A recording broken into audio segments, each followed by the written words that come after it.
Hello class 10, कैसे हैं आप? उम्मीद करता हूं सभी बहुत अच्छे होंगे। आज इस वीडियो में हम लोग डिस्कस करेंगे सब्स्टिट्यूशन मेथड को। आप बोर्ड पे देख भी पा रहे होंगे। इससे पहले हम लोगों ने ग्राफिकल मेथड को डिस्कस कर लिया है कि ग्राफ की मदद से अगर हम लोगों को किन्हीं भी दो लीनियर इक्वेशन का सॉल्यूशन निकालना है इनटू वेरिएबल, तो हम लोग कैसे इसका सॉल्यूशन निकाल सकते हैं।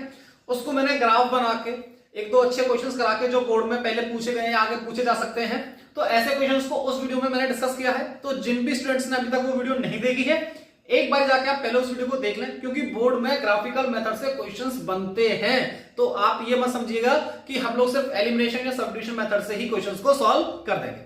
बाकी इस वीडियो में हम लोग डिस्कस करते हैं सब्स्टिट्यूशन मेथड को। एक मेथड और है जो हमें पढ़ना है, वो है एलिमिनेशन मेथड। वो हम लोग आगे की वीडियो में डिस्कस करेंगे। बाकी देखते हैं, जो अगर हमारे पास ऐसी इक्वेशन दे रखी है, इनका सोल्यूशन हम लोग कैसे कर सकते हैं। देखिए यहाँ पे ना मैंने इक्वेशन 1 और इक्वेशन 2 करके इनको पहले से ही मेंशन कर दिया है।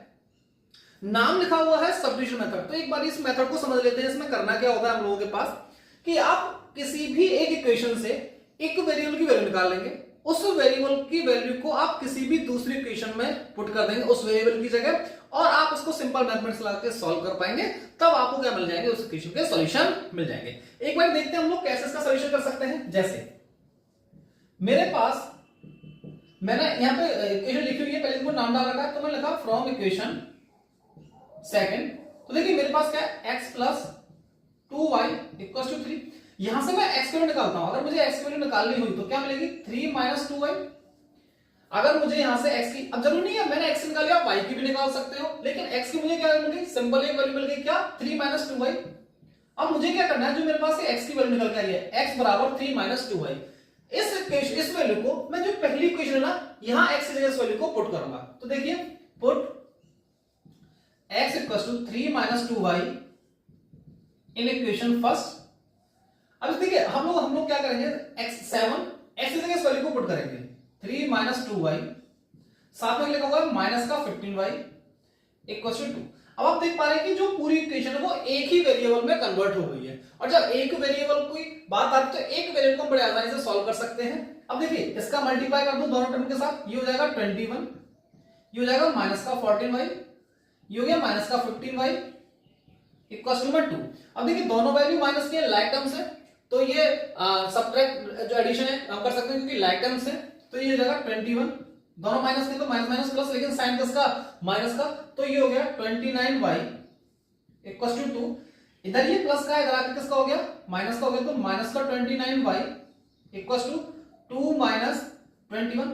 इसको मैंने सॉल्व किया 29y, तो ये मेरे को मिल गया माइनस का 19। अब देखिए यहां भी माइनस है, या माइनस है, ये आपस में क्रॉस हो गएगा। y की वैल्यू मुझे क्या मिल गई, 19 अपॉन में 29। तो मेरे पास देखिए एक वेरिएबल की वैल्यू आ गई, क्या ये 19 अपॉन में 29। अब इस वैल्यू को उठा के जो मैंने स्टार्टिंग में इक्वेशन बनाई थी, इस इक्वेशन इसको पुट कर दूं। लेट्स से मैंने मान चलिए इसको नाम दे दिया इक्वेशन 3। अब मैं क्या लिखूंगा, पुट y बराबर 19 अपॉन 29, क्या मिलेगी, 19 अपॉन में 29, पुट y बराबर 9 अपॉन 29 इन इक्वेशन 3। अब देखिए इसका सॉल्यूशन करते हैं। x बराबर 3 माइनस 2y, यही इक्वेशन थी हम लोगों ने जो निकाली थी इस इक्वेशन की मदद से। अब देखिए x बराबर 3 माइनस 2 इंटू y की वैल्यू कितनी है आपके पास, 9, 19 अपॉन में 29। इसको हम लोग सॉल्व कर सकते हैं क्या, तो हमें क्या मिल जाएगा, x इक्वल टू 3, इसको ऊपर मल्टीप्लाई किया तो ये हो गया 38 अपॉन में 29। अब देखिए यहाँ पे ये ऐसी कंडीशन हो गई। अब यहाँ पे अक्सर बच्चा कंफ्यूज हो जाता है कि भैया हम लोग कैसे करें। वो क्या करेगा, इसको डिवाइड लगाएगा, इसको डेसिमल में लेके जाएगा, तब 3 में से माइनस करेगा। ऐसे ही आपको क्या करना है कि अगर आपको फ्रैक्शन में कोई नंबर दिखाई दे रहा है तो आप क्या ले लीजिए, एलसीएम ले लीजिए। अब देखिए मैंने इसके नीचे 1 माना, कोई नंबर नहीं दिखेगा, इसके लिए मैंने एलसीएम 29 इंटू 3 किया तो ये हो गया 87, माइनस 29 से 29 खत्म, 1 बचा, ऊपर आ गया 38। इसको मैंने सॉल्व किया तो 17 में से 8 गया तो 9 आ गया, यहां रह गया था 7 में से 3 गया तो 4 अपॉन में 29। मेरे को x की वैल्यू कितनी मिल गई, 49 अपॉन में 29। देखिए दोनों ही वेरिएबल की वैल्यू मेरे पास आ चुकी है। y की वैल्यू आई थी 19 अपॉन में 29, x की वैल्यू मेरे पास आई है 49 अपॉन में 29। तो इस तरीके से हम लोग सब्स्टिट्यूशन मेथड की मदद से जो हमारे पास वेरिएबल यूज हो रहे हैं हमारी इक्वेशन में, उनकी वैल्यू हम लोग निकाल सकते हैं, या ऐसे बोलूं हम अपने सॉल्यूशन को ऐसे निकाल सकते हैं। एक बारी आप इसको अपनी नोटबुक में नोट कर लीजिए। या इसका स्क्रीनशॉट लेना चाहते हो तो आप इसका स्क्रीनशॉट ले लीजिए। बाकी एक दो और क्वेश्चंस हैं जो हम लोग देखते हैं, जैसे अगर स्टार्टिंग में ही आपको जो एक्स और वाई के कोफिशिएंट हैं अगर वो आपको फ्रैक्शन में दे रखे हैं तो इस टाइप के क्वेश्चंस को कैसे सॉल्व करेंगे, एक बार इसको आप जल्दी से स्क्रीनशॉट ले लीजिए जल्दी से इसका। अभी हम लोगों ने डिस्कस किया था कि हम लोग अब एक ऐसा क्वेश्चन डिस्कस करेंगे जिसमें आपको एक्स और वाई के कोफिशिएंट जो होंगे वो फ्रैक्शन में दे रखे होंगे। अब देखिए ऐसे क्वेश्चंस को देख के ना अक्सर स्टूडेंट परेशान हो जाते हैं और ऐसे क्वेश्चंस में अक्सर वो गलती कर जाते हैं। तो देखिए आज मैं आपको इस तरीके से इस मेथड को सिखाऊंगा कि आगे आप इस टाइप के कितने भी क्वेश्चन लगा लीजिएगा आपसे गलती नहीं हुई।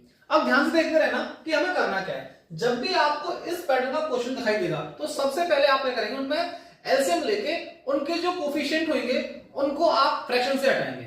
एक बार फिर से बोल रहा हूं क्या करना है, आप एलसीएम लेके जो भी एक्स और वाई के कोफिशिएंट है उनको आप नॉर्मल इक्वेशन में कन्वर्ट करेंगे। नॉर्मल इक्वेशन का मतलब आप उनको फ्रैक्शन में से हटाएंगे। देखिए करते कैसे हैं।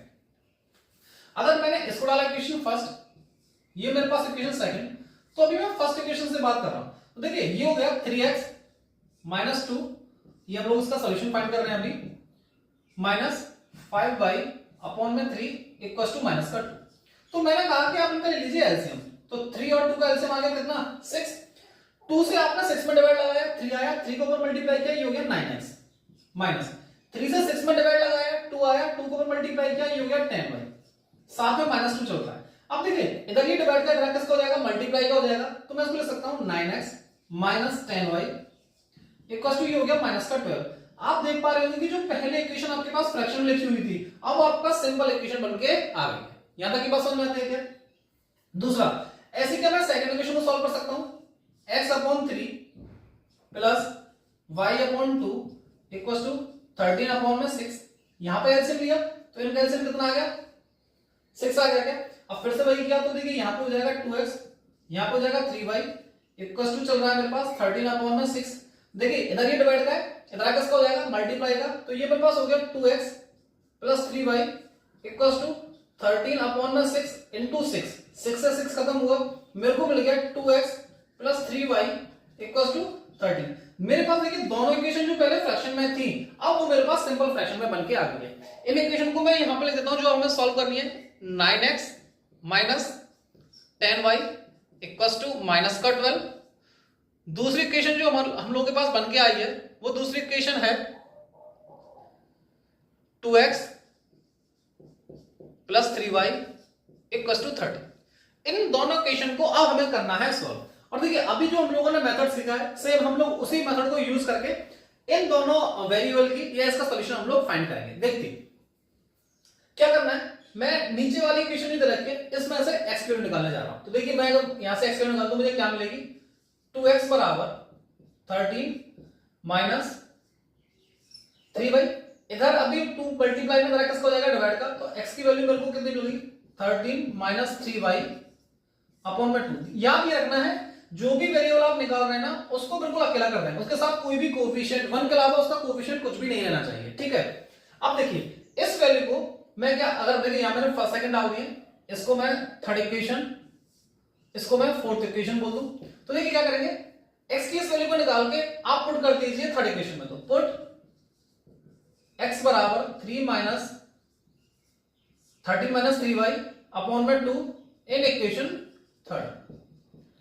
आप चाहे तो इन इक्वेशन को या नाम भी ना दें, डायरेक्ट सॉल्व कर लें, उससे कोई फर्क नहीं पड़ेगा, सिर्फ मैंने इक्वेशन को नाम, आपको कंफ्यूजन ना हो इसलिए इन इक्वेशंस को नाम दे दिया है। अब देखिए x वैल्यू को अगर मैंने इसमें रखा तो मेरे को मिलेगा 9, x की जगह तो मैं वैल्यू पुट कर देता हूं तो ये जाएगा 9 13 माइनस 3y अपॉन में 2 minus 10y equals to minus का 12।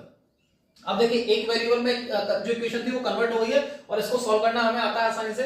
देखिए 9, अब यहां ना देखिए एक चीज सुनिए, यहां बच्चों को बहुत ज्यादा कंफ्यूजन होता है कि भैया जो ये 9 बाहर लिखा हुआ है इसका हम लोग न्यूमरेटर मल्टीप्लाई करेंगे या डिनोमिनेटर में मल्टीप्लाई करेंगे। मैं आपको बता दूं कि जो आपके पास ये ब्रैकेट के बाहर जो भी नंबर लिखा होता है इसका मल्टीप्लाई आप सिर्फ न्यूमरेटर में करेंगे, डिनोमिनेटर से आपको मल्टीप्लाई इसका नहीं करना है, ठीक है क्या। अब देखिए अगर मैंने इसका इसके साथ किया 9 into 13 ये हो गया 117, इसका साथ किया ये हो जाएगा 27y अपॉन में 2 minus 10y equals to minus का 12। अब देखिए जब भी ऐसी कंडीशन बन जाए, अभी हम लोगों ने डिस्कस किया क्या लेंगे आप यहाँ पे एलसीएम लेंगे। अगर आपने 2 एलसीएम देखिए 1 और 2 का एलसीएम 2 आ गया, 2 से 2 खत्म हुआ 1, 1 को ऊपर मल्टीप्लाई, ये हो गया 117 माइनस 27y माइनस ये हो गया 20y, 1 से 2 में डिवाइड लगाया 2 आएगा, 2 को ऊपर मल्टीप्लाई कर दिया 20y इक्वल टू माइनस का 12। इधर ये डिवाइड का, इधर ये किसका हो जाएगा, मल्टीप्लाई का हो जाएगा। तो मेरे पास आया 117, इनको सॉल्व कर लिया तो ये होगा 47y माइनस का, क्योंकि दोनों माइनस के तो प्लस हो जाएंगे, लेकिन साइन किसका आएगा, माइनस का आएगा, ध्यान रखिएगा। आगे ये हो जाएगा माइनस का 24, ये हो गया मेरे पास माइनस का 24। क्या इस इक्वेशन को मैं सॉल्व कर सकता हूं? देखिए इधर ये प्लस का है, इधर किसका हो जाएगा, ये माइनस का हो जाएगा। तो ये हो जाएगा माइनस का 47y माइनस का 24 माइनस का 117, इधर ये प्लस का था, इधर आगे किसका हो गया, माइनस का हो गया। ये साथ में y चल रहा है, तो माइनस का 47y इक्वल टू, अब देखिए माइनस माइनस है, दोनों का प्लस हो जाएगा, लेकिन साइन किसका आएगा, माइनस का आएगा। अगर मैं इसको प्लस करूं, ये हो गया 7 और 1, 7 और 4 11, कैरी गई 8, तो ये आया मेरे पास 2 और 2 और 4 साथ में 1, तो हमारे पास आ गया माइनस 47y इक्वल टू, देखिए दोनों माइनस के हैं, तो यहाँ पे साइन किसका आ जाएगा, माइनस का आ जाएगा। अब देखिए इधर भी माइनस का, इधर भी माइनस का है, ये आपस में कट गए क्या, तो बचा 47y इक्वल टू 141, इधर मैंने इसको डिवाइड लगाया तो y की वैल्यू मेरे को कितनी मिल गई, 141 को डिवाइड लगाया 47 से, तो देखिए मुझे यहां से y की वैल्यू मिल जाएगी, वो मिल जाएगी y बराबर 3। 47 से ये कंप्लीट डिवाइड हो जाएगा, तो y की वैल्यू मुझे कितनी मिल गई, 3 यहां से मिल गई। अब देखिए y की वैल्यू मेरे पास आ गई, इस y की वैल्यू को निकाल के आप कहां रख देंगे, जो आपने इक्वेशन आई थी, लेट्स से आप इसको बोल सकते हैं इक्वेशन a, तो पुट y बराबर 3 इन इक्वेशन ए। अब देखिए यहां पे बहुत सारी इक्वेशंस होंगी, आप जरूरी नहीं है कि स्टार्टिंग में इक्वेशंस को नाम है, आप यहां से 1 2 3 से स्टार्ट कर सकते हैं, बड़े आराम से आपका क्वेश्चन हो जाएगा। बाकी जैसे ही मैंने इसमें y को रखी तो मेरे को क्या मिलेगा, x equal to 30 minus 3 into 3 upon में 2। अब देखिए मैंने इसको सॉल्व किया तो x इक्वल टू 30, ये हो जाएगा 9 अपॉन में 2, x बराबर ये हो गया 4/2, इसको सॉल्व किया तो x की वैल्यू मुझे क्या मिल गई, 2 मिल गई। तो देखिए मुझे y बराबर 3 मिल गया, x बराबर 2 मिल गया। तो इस तरीके से हम लोग जो भी हमारे पास फ्रैक्शन में वैल्यूज होंगी कोफिशिएंट की x और y के, तो हम लोग एलसीएम निकाल के इस तरीके से उसका सॉल्यूशन निकाल सकते हैं। उम्मीद करता हूं दोनों ही क्वेश्चंस आपको